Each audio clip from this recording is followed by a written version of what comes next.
শ্রদ্ধার বদলে জেলে গেল অভয়। কে চুরি করলো তাদের 10 লক্ষ টাকা। হ্যালো গাইস, কি অবস্থা সবার? আশা করি প্রত্যেকে অনেক ভালো আছেন। নিয়ে আসলাম ভাগ্যরেখা ধারাবাহিক নাটকের 144 নম্বর এপিসোডের সুন্দর একটি এক্সপ্লেনেশন। 144 নম্বর এপিসোডে কি হবে সব কিছু নিয়ে আলোচনা করবো আজকের এই ভিডিওতে। তার আগে যারা এখনো পর্যন্ত আমাদের এই চ্যানেলটি সাবস্ক্রাইব করেননি, চ্যানেলটি সাবস্ক্রাইব করে পাশে থাকা বেল আইকনটি বাজিয়ে রাখুন। সো গাইস, চলুন শুরু করি মূল ভিডিও। গাইজ 144 নম্বর এপিসোডের শুরুতে আমরা দেখতে পারবো বরুণ এবং অভয় গাড়ি থেকে নামার পর অভয়ের ব্যাগ থেকে টাকাগুলো পড়ে যায়। আর অভয়ের কাছে এতগুলো টাকা দেখে বরুণ অবাক হয়ে যায়। বরুণ তখন অভয়কে জিজ্ঞাসা করে, এতগুলো টাকা? তুমি কি আমাকে 5 লক্ষ টাকা ধার দিতে পারবা? তখন অভয় বলে, আসলে এই টাকাগুলো আমার না, এগুলো আমাদের অফিসের টাকা।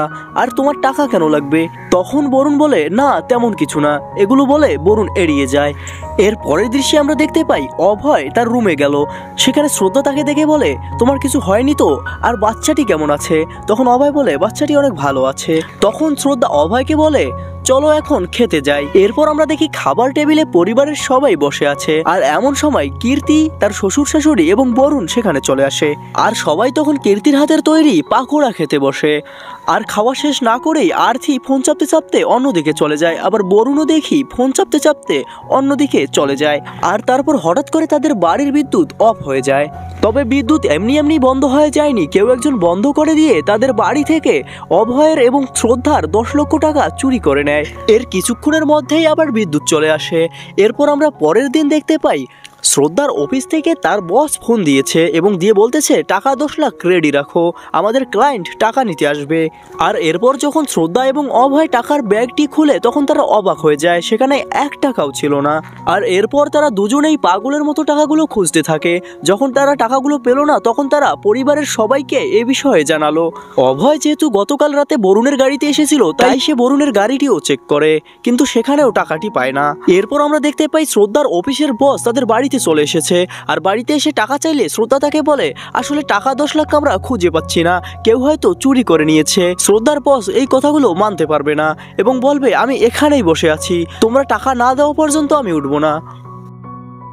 এর কিছুক্ষণের মধ্যেই সেখানে পুলিশ চলে আসে। তখন শ্রদ্ধার বস বলে, আমি পুলিশকে দেখেছি, টাকাগুলো যে অন্য কেউ চুরি করে নিয়েছে এগুলোর কোনো প্রমাণ না থাকায় পুলিশ এই কথাগুলো মানবে না। আর এরপর তারা শ্রদ্ধাকে গ্রেপ্তার করতে ধরবে। সো গাইস, এই ছিল ভাগ্যরেখা নাটকের 144 নম্বর এপিসোডের এক্সপ্লেনেশন ভিডিও। আর গাইস 145 নম্বর এপিসোডে আমরা দেখতে পারবো অভয় পুলিশকে বলবে, টাকাগুলো যেহেতু আমার ব্যাগে ছিল আর আমার ব্যাগ থেকেই হারিয়ে গেছে, তাই আপনারা শ্রদ্ধাকে না আমাকে নিয়ে চলুন। আর এরপর পুলিশ অভয়কে ধরে নিয়ে যাবে। গাইস, বিদ্যুৎ চলে যাওয়ার পর খাবার টেবিল থেকে কিন্তু আরতি এবং বরুণ উঠে গিয়েছিল। তো আপনাদের কি মনে হয় কে চুরি করেছে এই 10 লক্ষ টাকা? অবশ্যই কমেন্ট করে জানিয়ে দেবেন। আর 145 নম্বর এপিসোডের এক্সপ্লেনেশনটি সবার আগে দেখতে হলে আমাদের চ্যানেলটি সাবস্ক্রাইব করে পাশে থাকা বেল আইকনটি বাজিয়ে রাখবেন। ধন্যবাদ সবাইকে।